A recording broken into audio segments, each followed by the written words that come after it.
l'OTAN. Sans transition aucune, on va parler football à présent avec ce coup de tonnerre. 7 fois champion de France, l'Olympique Lyonnais a été rétrogradé hier en Ligue 2. Une décision de la DNCG, le gendarme financier du football français. Incompréhensible selon le club rhodanien qui a décidé de faire appel. Bonjour Adel Benta, merci d'avoir accepté notre invitation. Merci d'avoir patienté après cette intervention du président français sur l'antenne de France 24. Tout d'abord, ça fait plusieurs années que l'Olympique Lyonnais était dans le collimateur de la DNCG, non ? Bonjour, oui, bah, ça fait maintenant 3 ans, depuis le rachat du club par John Textor, donc fin 2022, que les finances de l'OL sont en berne. Elles l'étaient déjà durant la fin de mandat de Jean-Michel Aulas à la tête du club. John Textor savait, entre guillemets, où il mettait les pieds. Donc là, c'est finalement juste un coup près finalement qui était attendu depuis 3 ans maintenant, qui tombe un peu à la surprise, parce que quand un grand club comme ça se retrouve sous le feu de mauvais projecteurs, j'ai envie de dire, c'est toujours une surprise. Mais oui, ça fait 3 ans que ça pendait au nez des dirigeants lyonnais. De façon très simple, quel est le problème de fond ? Ce sont des problèmes de trésorerie. On sait que John Textor, le propriétaire, ne manque a priori pas d'argent. Quel est le problème ?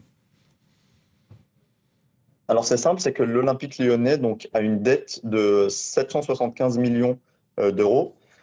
C'est une dette qui a été creusée en raison d'une très mauvaise gestion, dans le sens où il y a des frais de stade qui sont encore à gérer. Il y a aussi de mauvais placements, puisqu'il faut rappeler que John Textor a aussi 2 autres clubs en gestion, Molenbeek en Belgique et Botafogo au Brésil. Donc voilà, j'ai envie de dire, toute cette bouillie un peu économique a fait que l'OL s'est retrouvé très vite en seconde zone des priorités du groupe Eagle, qui est donc le nom du groupe géré par John Textor.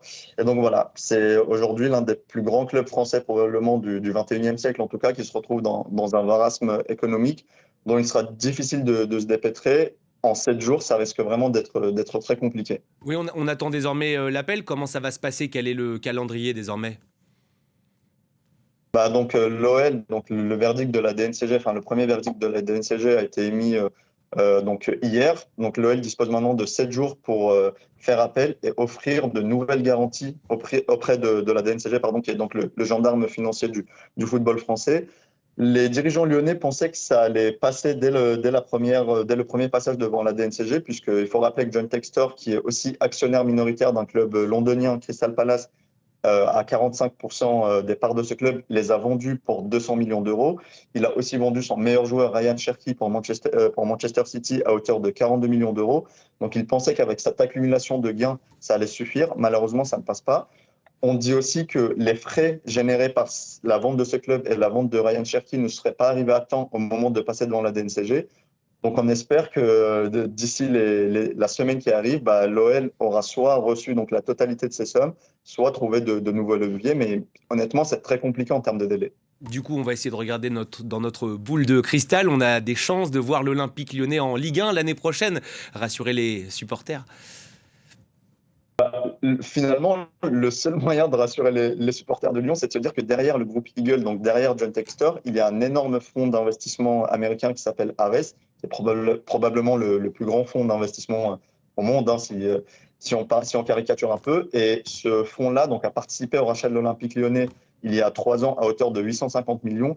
Et donc, je ne vois vraiment pas un fonds d'investissement aussi important que le groupe Ares s'asseoir, entre guillemets, si vous me passez l'expression, sur ces 850 millions.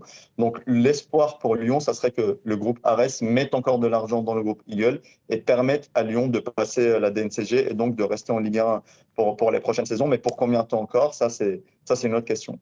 Merci beaucoup Adel Benta d'avoir accepté l'invitation de France Merci à 24 vous. et merci d'avoir patienté tout à l'heure.